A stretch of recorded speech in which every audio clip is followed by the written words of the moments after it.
Greetings, everybody. Welcome to another exciting lecture by your favorite speaker, Dr. Ronald J. Brown. Our topic for today is the cult of Our Lady of Guadalupe in Mexico. And we're going to be discussing the history of this religion, this very popular form of folk religion, how it emerged, how it became accepted to the official Catholic Church, and how today it has spread among Mexicans, wherever they have gone in the diaspora, from Shanghai to Spain to the United States, everywhere. So it's a fascinating exploration of a religious movement that emerged and has really great popular appeal. No longer is Our Lady of Guadalupe just a Mexican phenomenon. In fact, she has even expanded beyond the Hispanic community in South America, Central America, and the rest of the world, and has now become a global phenomenon. So, this is our outline, once again, the evolutions of religion, how religions evolve. They don't evolve from the top down. People invent religions and they grow and become accepted or simply die out. Syncretism, how two different religions blend and merge and create a new religion, or a break off of one religion will interact with another religion and create a whole new religion, the blending of religions. Background of Aztec religion, Spanish conquest of Mexico, the rise of Our Lady of Guadalupe. What was the movement that began and where did it come from? It spread globally. And then a little bit on the spread of Marian apparitions. The Mary, the mother of Jesus, appearing in many places around the world, and the function that such apparitions of Mary play in the Catholic Church. So once again, on the right, you see me in my old favorite hotel in Mexico City, and I was there for another wonderful Mexican holiday, and this is a Dia de los Muertos, which we call Halloween, All Souls, All Saints. And Mexicans have taken traditional Catholic holidays and made them their own. And here we see a skeletal figure on a bicycle with flowers, surrounded by cactuses, his cowboy hat, but yet the figure is a skeleton. Once again, one of these unique Mexican style popular religions. So let's get going. Now, first and foremost, where do religions come from? Well, we can trace religions back to the Stone Age people. In fact, many people say that some of the more sophisticated apes have a form of religion, whether it is taking care of their deceased, showing love, even anticipating that they might still be alive in some way. And then the more elaborate religions, which grew up linked with great empires of Babylon, of Egypt, of India, of China, some 6,000 years BC, before the Common Era. Then the arrival of the religions which we know today, Judaism, Hinduism, Confucianism, the religion of Buddhism, Aztecs and Incas, all emerged some 2,000 years ago. And then, of course, Christianity, 32 AD, a whole new religion emerging from Judaism, from Greek culture and religion, and from Roman. Islam emerged around 700 AD, once again blending the paganism of the Arab tribes, elements of Judaism, elements of Christianity, and the various forms of Judaism and Christianity which existed at that time. Well, religions continue to evolve. Protestantism in the 1400s, the Hasidic Judaism in Eastern Europe, Reform Judaism in Germany and America. These were all new religious movements which began in the 1500s and 1600s. And religions are constantly evolving. New ones are emerging, old ones are dying. As I speak, talk about the decline of the Roman Catholic Church in Latin America, the rise of evangelical Christians throughout Latin America. Religions evolve, they change. And if they don't change, they die out. New challenges are coming up. Currently, challenge of women, of gays and lesbians, of impoverished people, climate change. Are religions going to respond to these challenges, or are they going to ignore them? Religions add new elements. Think of a synagogue installing an organ, just like a Lutheran church. Elements are dropped. Think of the Catholic Church dropping the Latin in the Catholic Mass. Reformed Jews dropping Hebrew, putting it into modern English. Some religions thrive. Today, Islam is the fastest growing religion. Mormons are growing in leaps and bounds, whereas Buddhism is declining as a major world religion. Religions die out. Think of all those religions that are no longer around. Think of how many millions of people worship the gods of the Greeks, the gods of the Romans, the gods of the Celts and the Germans and the ancient Slavs, the Aztecs, the Mayas, the Incas, the millions of gods once venerated in Africa, and now nobody even remembers their name. Only people like me who study history remember a lot of these once great religions which have disappeared. So religions are evolving. Soon as humans came down from the trees in the Great Rift area of modern-day Ethiopia, they started developing ideas of gods, heavens, hells, spirits, angels, developing rituals, and one religion emerges from another, creating more and more complex. Judaism emerged from the religions of ancient Babylon. In fact, it was the Tower of Babylon, which is so important in Judaism. I mean, it wasn't the Tower of Tel Aviv. It was the Tower of Babylon. We don't like talking about religions evolving from another, but every religion has roots. And Christianity is rooted in the religions of the Greeks and the Romans and the Jews, just like Buddhism is deeply rooted in the religion of the Hindus.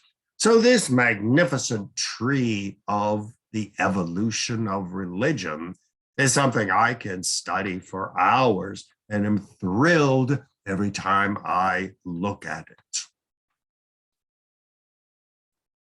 Gradually, as humans started getting more and more civilized, went from hunters and gatherers and started settling in agricultural towns, they started gradually writing down the ancient stories of their ancestors.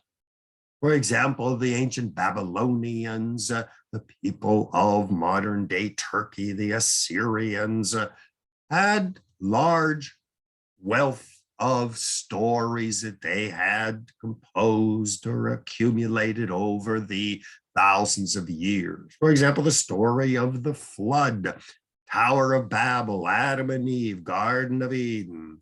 These were the ancient stories of the Sumerians taken over by the Babylonians, reinterpreted, taken over by the Jews, by the Christians, and by the Muslims, and today reinterpreted by new religious movements, such as the Unification Movement and others. So these stories go back into the mists of history. The one we read is the one in the Jewish Bible, the Old Testament, which was simply a reworking of stories already thousands of years old by the time the Jews emerged into history. Eventually, the belief in many gods, such as the Greeks and the Romans and the Hindus until today, gave way to the belief in one God. Well, monotheism, as we call it, emerged in Egypt, where we had Aten, Akhenaten, the great pharaoh of Egypt, who enshrined monotheism, the worship of one God, as his new form of religion. Profound influence on Judaism, which gradually emerged as a monotheistic religion, and which was in turn inherited by Christians and Jews. So religions emerge, but in addition to emerging, constantly changing, religions also freely adopt from other religions, and they piece together new religious movements to confront new challenges, new crises. If a religion doesn't adapt to new times, it will die out and be thrown into the garbage can of religious history. This borrowing we call syncretism. It is the blending of two or more religious belief systems into a new system, or the incorporation into a religious tradition of beliefs from unrelated traditions. Just as the Jews borrowed the stories of Noah's Ark and Tower of Babel and Adam and Eve in the Garden of Eden, borrowed those from a much more ancient religious tradition going back to the Sumerians.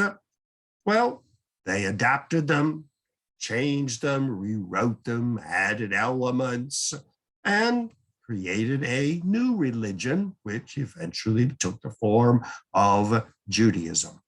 Christianity is a blending of Greek and Roman paganism and philosophy with traditions of Judaism. And so many reasons for religions merging, where religions exist one beside the other. It's very common for one to borrow from another. It's sort of an embarrassing thing for many religions. We like to think of every religion as cast in stone, never changing, constant beliefs throughout centuries and thousands of years. But this is not the case. I often say if Jesus would come back today and walk into a Christian church, he'd say, what in God's name is going on? If King David would come back and go into a Hasidic synagogue or into a Reform synagogue, he would say, what kind of new religion is this? I don't recognize anything. And so religions borrow, they evolve, they change, or they die out. Christianity, famous Roman Catholic Church, borrowed monotheism from Judaism, but then it continued to evolve, abandoned monotheism, and adopted three gods, God the Father, God the Son, and God the Holy Ghost, and somehow compressed them into one figure. So here again, this is a modified, reinterpreted form of monotheism. We borrowed Roman architecture. Look at St. Peter's in Rome. Nothing Christian about that. It is a Roman and a Greek pagan temple. Greek culture, Greek philosophy, Latin language, God having a son, something that would be horrendous in the eyes of Jews and Muslims. Statues, The church is filled with statues, many of them simply repurposed Greek and Roman gods. So Christianity is syncretic. It has borrowed and continues to borrow from every other religion. Islam borrowed certain elements from Judaism, which Judaism borrowed from the Babylonians, such as Adam and Eve and Garden of Eden. They borrowed Abraham as their great ancestor, Moses as their great prophet, along with the elements from Christianity. Jesus is constantly mentioned in the Quran as one of the great prophets. In fact, the Quran mentions Mary, the mother of Jesus, more than the Christian Bible. Well, Islam also rejected the Jewish tribal notion of religion, of a chosen people, and expanded, Christianity expanded its teaching to incorporate all people, neither Greek nor Jew, nor man nor woman. The Muslims came along, adopted the Arabic language from their pagan ancestors. They borrowed the Kaaba, which we see in the picture in Mecca, transforming an ancient pagan ritual site into the holiest of holies for the new religion. Well, this is precisely what happened in Mexico. When the Spanish conquistadores arrived and following Christopher Columbus and Pizarro and the other conquerors, they discovered an ancient, highly sophisticated culture in Mexico. Aztecs, Mayas. Further south, they discovered the Incas, other tribes, Toltecs, Zapotecs, each one with a plurality of gods, which we call polytheism, a god for this, a god for that, a patron god for the Aztec was Huitzilopochtli, and god of rain, god of corn, god of knowledge and learning, the goddess of the cactus plant, the god of the sun. Well, the Aztecs had a very ancient ritual history. For example, they believed that the Aztecs were the chosen people of God. They had wandered as nomads through northern Mexico, Texas, California, since time immemorial. And their patron god, Huitzilopochtli, promised them that you would wander the face of the earth until one day you would stumble upon a cactus. And on this cactus would be perched an eagle. And in the eagle's mouth would be a rattlesnake. There would be your promised land. You, the chosen people of God, would be given a holy land as your own. Well, this is a very powerful legend. In fact, every great people believes that they are the chosen people of God. Americans believe God gave this land to us. We are God's new Garden of Eden. The Russians view themselves as the third Rome, direct heir to the empires of old. The Chinese believe that Peking is the center of the earth. Japanese believe that the emperor is a direct descendant of the sun god who carved out the islands that make up Japan. So just like the Jews, the Japanese, the Chinese, the Germans, the Mexicans, all believe that they are the chosen people of God and their land is the chosen promised land. That's why the symbol of the eagle, the rattlesnake, and the cactus is in fact on the Mexican national flag. Well, when the Aztecs found their cactus, eagle, and rattlesnake, they also found a 1,000-year-old abandoned city of Teotihuacan, the giant pyramids of ancient Mexico, which are still major tourist sites just outside of Mexico City today. So they inherited a great culture. These semi-civilized nomads absorbed the culture of the ancient people of Teotihuacan. Example of syncretism long before the Spanish emerged. They had a high culture, sophisticated government with kings, calendar. You see the complicated calendar stone linking the solar calendar of the sun with the lunar calendar of the moon. They built giant stone buildings, sophisticated religion with priests. On the right, you see inscriptions carved into the stones, very sophisticated level of writing.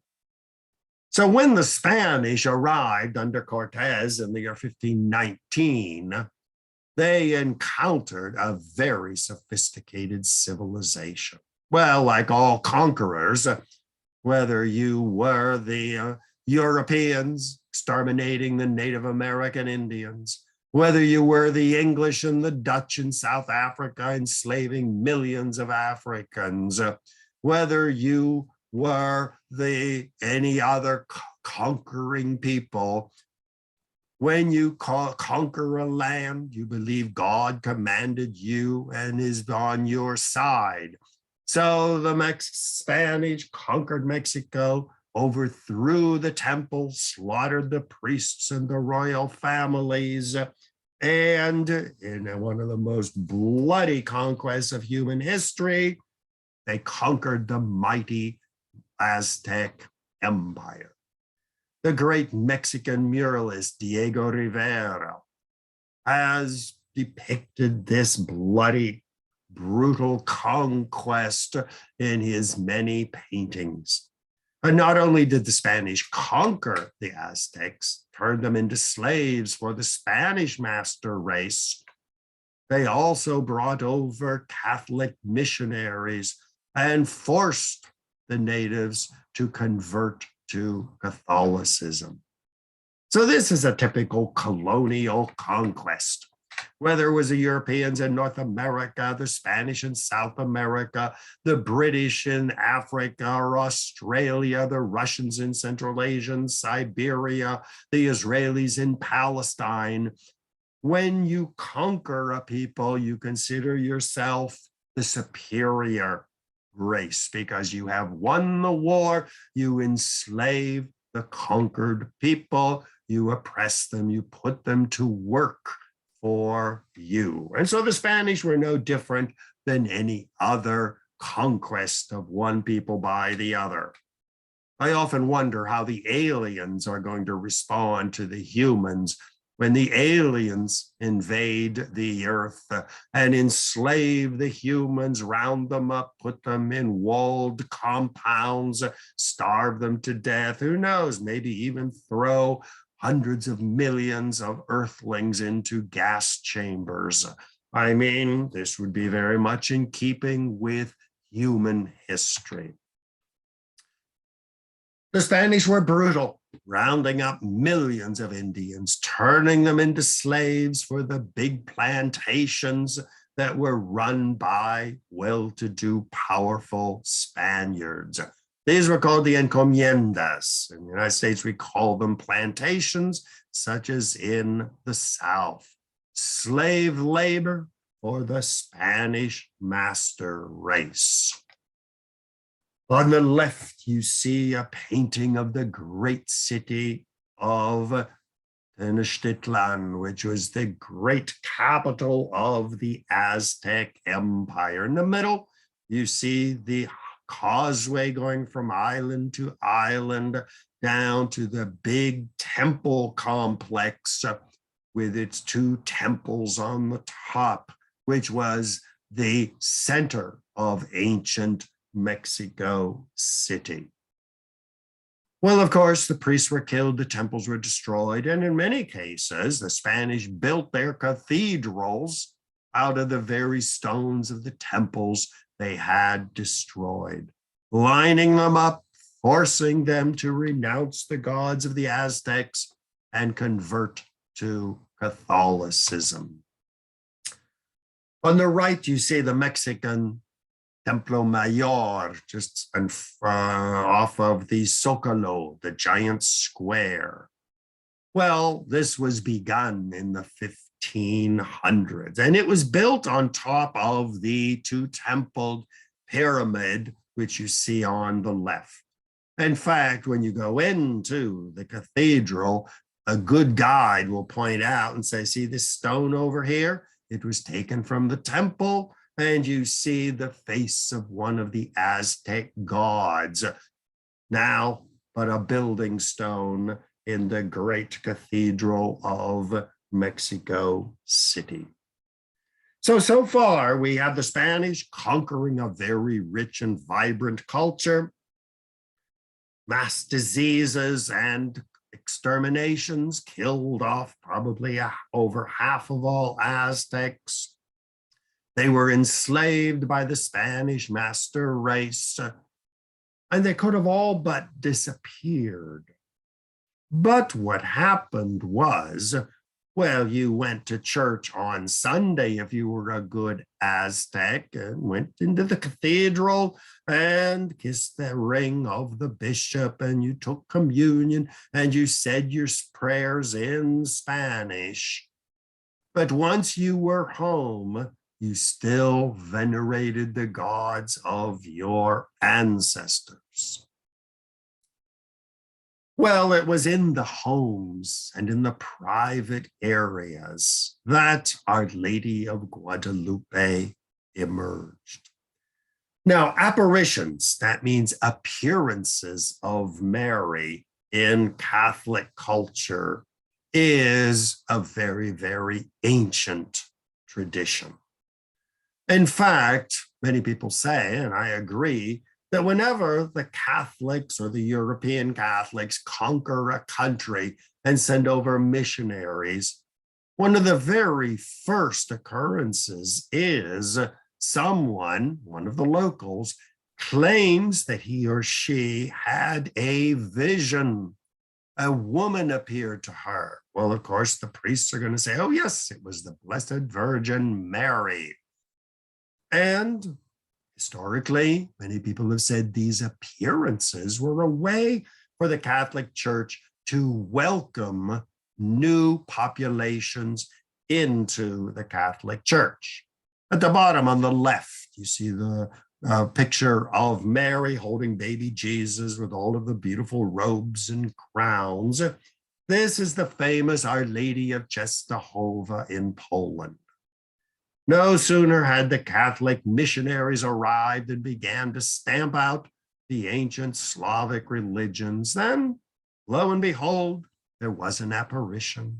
A miraculous statue started speaking, or a painting or an icon began to heal people. And so the Polish Catholics merged their Polish national identity and culture with that of the incoming German Catholic missionaries and created a distinctively Polish ritual and tradition, blending Polish culture with the incoming Catholic culture. And so Catholic apparitions of Mary abound. Famous Our Lady of Lourdes, Our Lady of Fatima, Our Lady of Akita in the upper right-hand corner in Japan, Our Lady of Peking, African apparitions, apparitions in Egypt, around the world. And what is unique is an apparition in Africa of Mary is not going to be some nice blonde girl from the European Catholic tradition. It is going to be a woman who looks African, who looks Mexican, who looks Chinese or Japanese. Well, this is precisely what happened in Mexico. Outside of Mexico City, there happened to be a hillside called the Tepeyac Hill. And under the Aztecs, there was a shrine at the top of the hill where the goddess of fertility, Tonantzin, the Aztec goddess of fertility, was venerated. So if a woman couldn't get pregnant, she would go and pray to Our Lady of Tepeyac, who, as we can see in the statue on the left, is just covered over with babies, big breasts to produce plenty of milk for them. So this was a women's shrine up on a hill, goddess of fertility of the Aztecs. Well, of course, when the Spanish took over, they demolished the temple, they killed off the priests, and they thought they were over and done with this pagan worship of a fertility goddess. Well, that was not to be the case. In December 1531, an Aztec peasant named, who took the Spanish name Juan Diego, but yet he kept his Aztec last name, which I won't even try to pronounce. But he had a habit of going to that hill and remembering the influence of Tonantzin, who was a much beloved goddess of the Aztecs. Well, one day in December, he happened to be at the hill when, lo and behold, he saw the image of a woman. Well, the woman was blonde hair, blue eyes, white skin, just like all of the Spanish who had conquered it. And she began speaking to him in Spanish, like any good Spanish woman would do.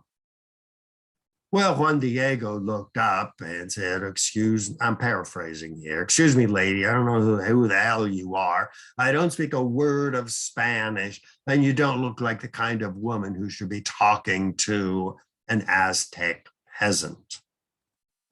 Well, suddenly, the lady's skin turned dark. Her hair turned black.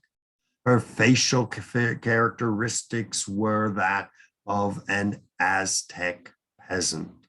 She spoke to him in Nahuatl, the major language of the Aztecs, and said, I am the mother of the Spanish god named Jesus. And as you can see, I am an Aztec like you. I speak your language. I look like you. I want you to rebuild the temple that was on this hill, but rebuild it as a Catholic church where you can come in and you can worship this Spanish white god, but I will be there as an intermediary, a Mexican woman just like your own family. So she told him to go to the Bishop of Mexico City in his big cathedral and say, Mary appeared to me and said, you're supposed to build a church on this hill. Well, of course, the Mexican bishop, the good racist Spanish person, had no respect whatsoever for the Aztecs, said jokingly, well, go back, tell the lady to bring me a giant bouquet of Castilian roses, which only grow in Castile in Spain, and definitely would not grow in the middle of December in Mexico. So he went to and the bishop said, okay, this guy must be crazy. Bring me these roses. So poor Juan Diego went back, and the lady appeared to him again, and he told her what the bishop said. So the lady said, all right, go back to the bishop, and I will supply you with the roses. So he went to the arrogant Bishop Juan de Zumárraga and opened up his cloak and out fell thousands of beautiful Castilian roses. And furthermore, on his cloak was the image of this dark-skinned Nahuatl-speaking woman named Our Lady of Guadalupe.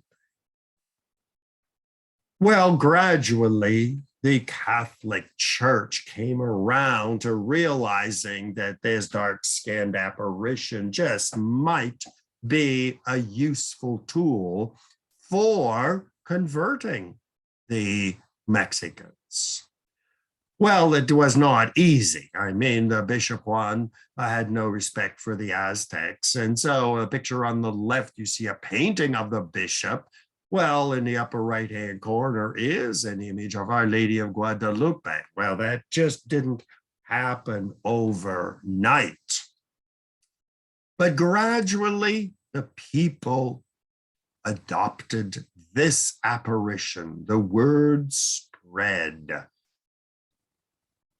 The people started writing down the story of this apparition. And here we see it written in Nahuatl.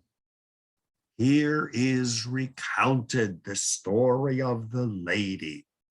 And gradually, more and more people started being attracted to this cult. On the right, you see 1649 text. At the top is the story in Nahuatl, and below that is the story of this apparition in Spanish. Gradually, this new religious movement took hold. More and more people started claiming that when they went up to this hillside, their broken legs were healed. Ancient diseases were cured. Women got pregnant.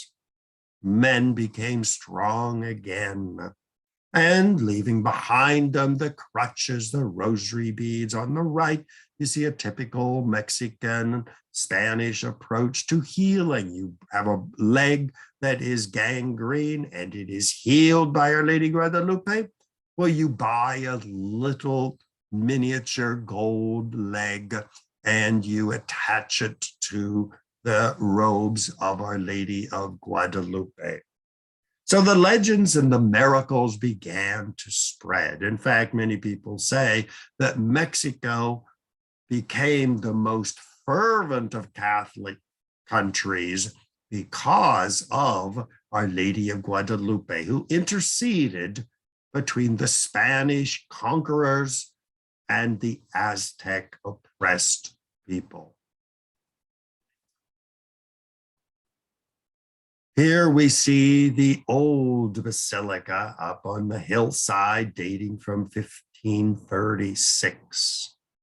And Juan Diego's cloak, which you see on the right, was enshrined in the basilica. Basilica means a church of major importance in the Catholic Church. And that is a sign of pilgrimage until today.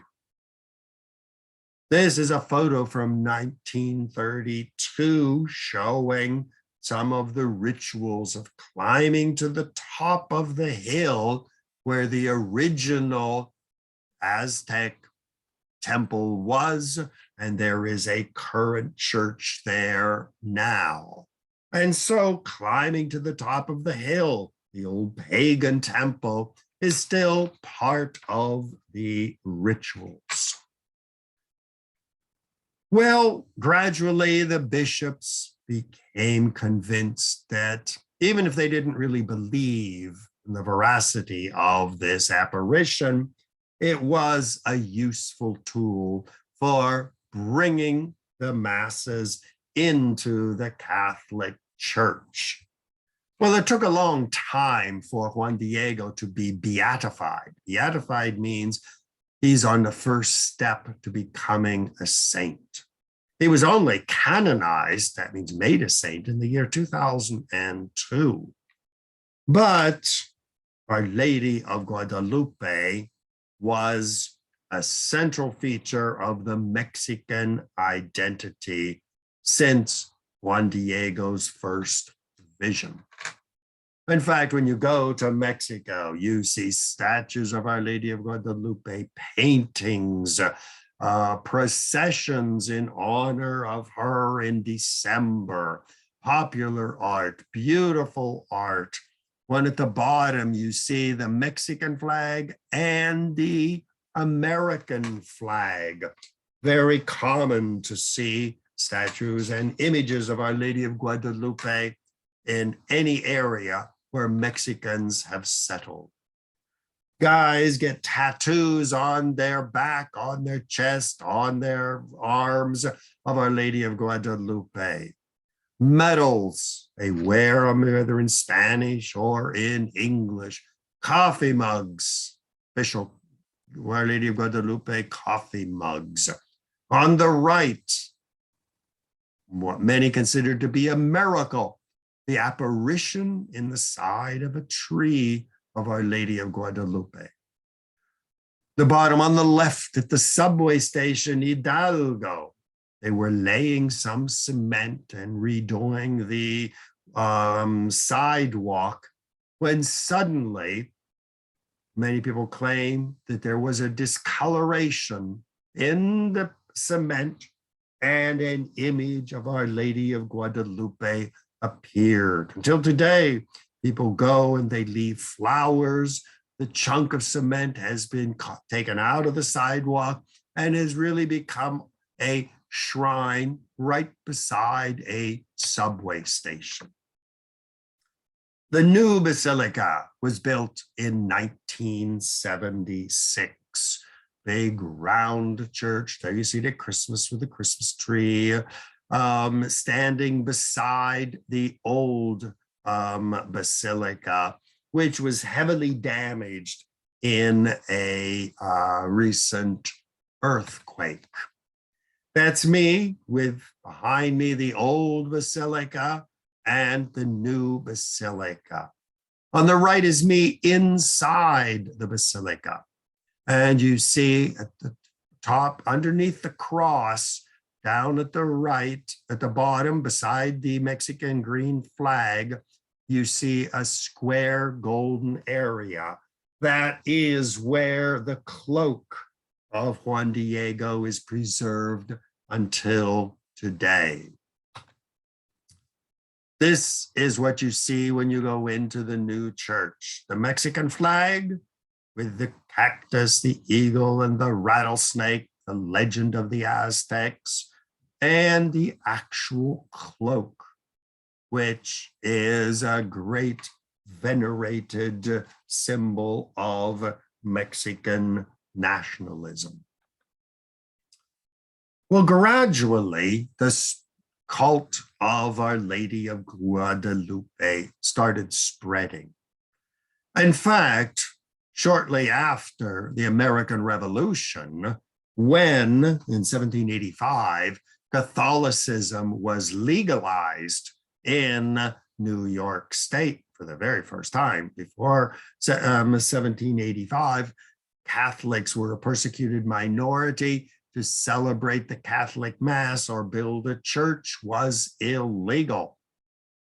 But in 1785, when Catholics were legalized, they built a Catholic church. The first old St. Peter's Church is on the left, down near the river, not far from where the World Trade Center is.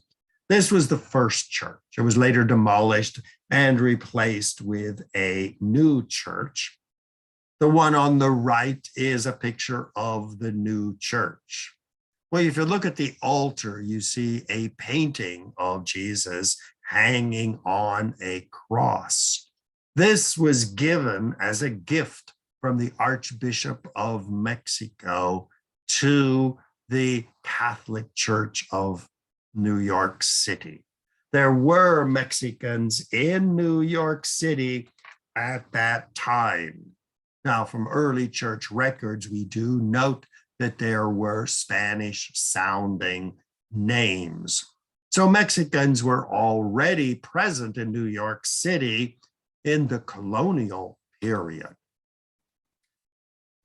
Well, large numbers of Mexicans were brought into the United States following the Spanish-American War of 1898. That's when the United States invaded Mexico, conquered Mexico City in September of 1847. And I don't know why I have August 1898. That should be August 1848. That's a mistake.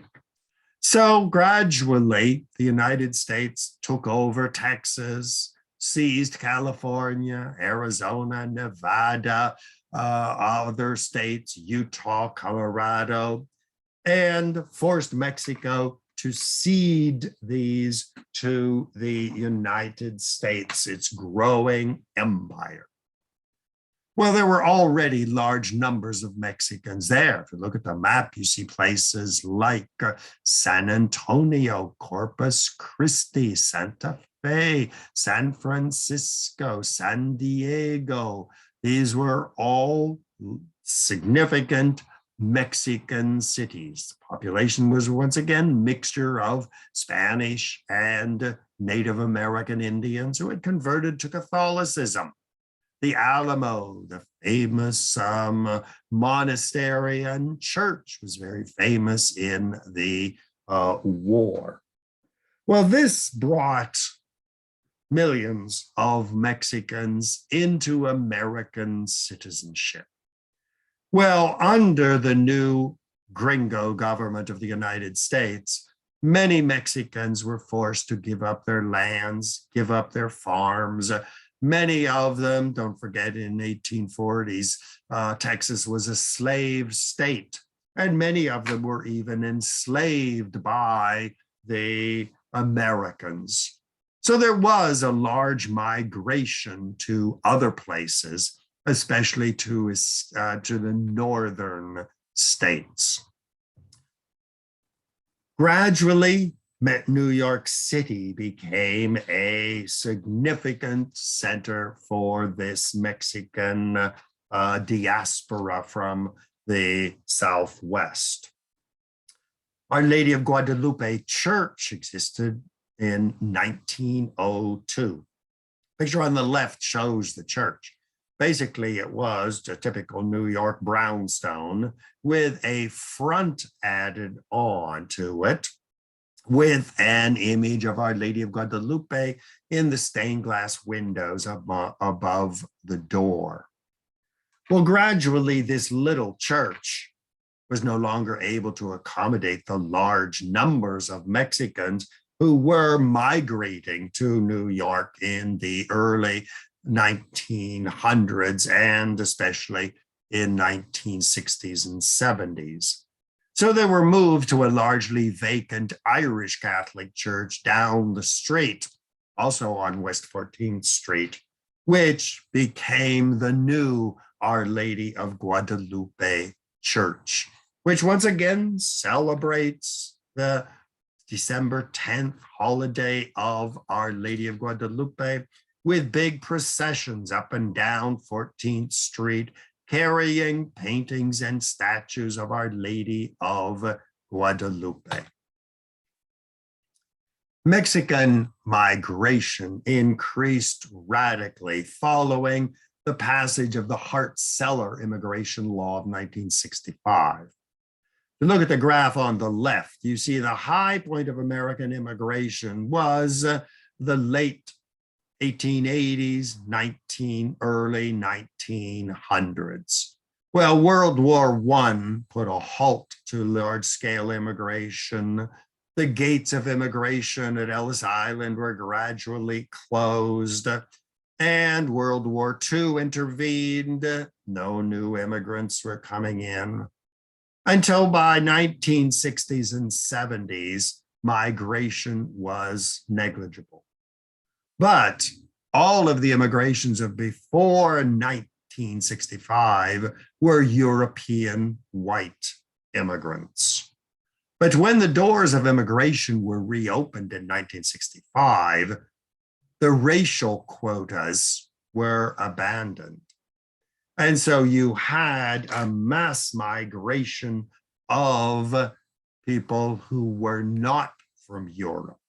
This marked the beginning of the large-scale Mexican, Dominican, Colombian immigration to the United States, as well as Arabs, as well as Chinese, Koreans, Vietnamese, Indians, Pakistanis, Arabs, Israelis, all of these new people who were not represented among the traditional European immigrants.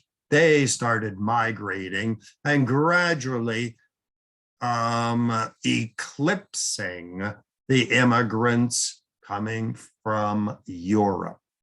The graph on the right shows 1850 to 2011, the explosion of immigrants from Mexico. And we see the Mexican-born population reaching 12 million by the year 2011. Many people say that this golden age of immigration is over, especially with the election of Donald Trump, who slammed the doors of immigration closed again. But whether they will reopen or not is another question. As we know from the news, there are millions of Mexicans waiting on the border to cross from Mexico to the United States. Today, there are an estimated 300,000 Mexicans in the United States, some 11 million Mexicans in New York City, 300,000, 11 million in the United States. And at the far right of the graph, we see the orange, which are Mexicans. Huge spike, 1990s, early 200s, now gradually tapering off a little bit. But as I mentioned, there are still millions trying to get in, and many of them succeed, coming across as illegals. The result was throughout New York City and other cities with large Mexican populations, California, Texas, Florida, places like Virginia, even the Midwest and the South, where you have Mexicans engaged in farm labor, chicken processing plants, factory work up in New England. Wherever there's a considerable number of Mexicans, you will see images of Juan Diego and Our Lady of Guadalupe. On the right, we see a school with one side having a giant painting of Our Lady of Guadalupe. There are an estimated 12 million, and that is probably a serious undercount, of Mexicans living abroad.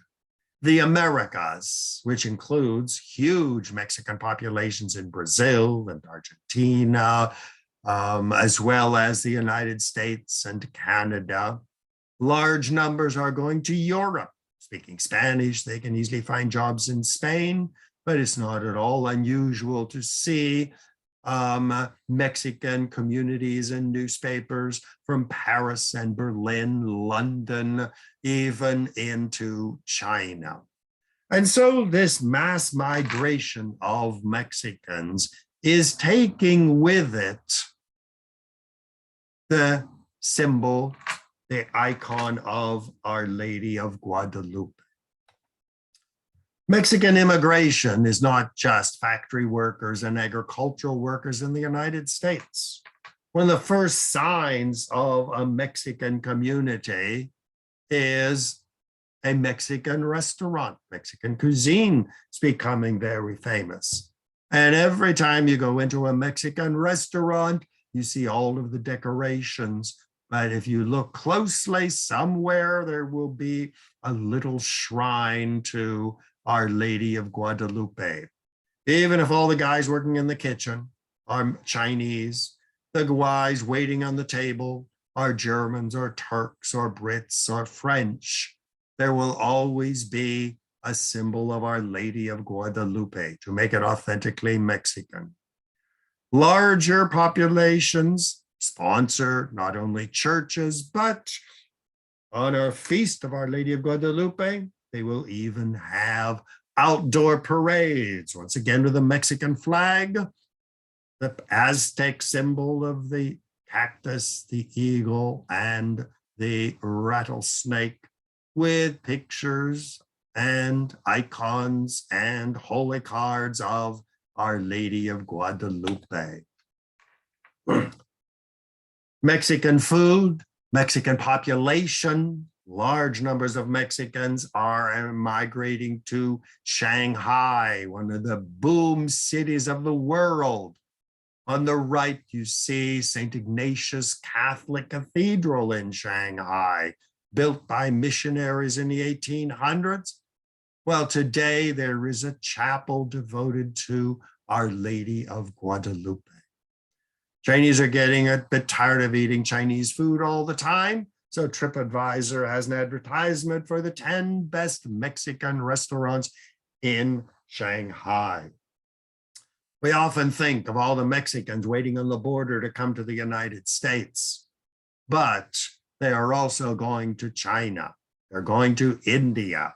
They're becoming business people in every city of Europe, bringing Mexican culture and Our Lady of Guadalupe. Now, of course, if you have a Spanish-speaking community in a church such as St. Ignatius Cathedral, you're going to have a Spanish language mass on Sunday. You're going to have a Mexican priest who's going to be brought over to take care of the population. Well, there are many immigrants coming from other places in South America. So Mexico is becoming a lodestone for immigrants. Now, every South American culture has its own tradition of Marian apparitions. This is Our Lady of Aparecida in Brazil.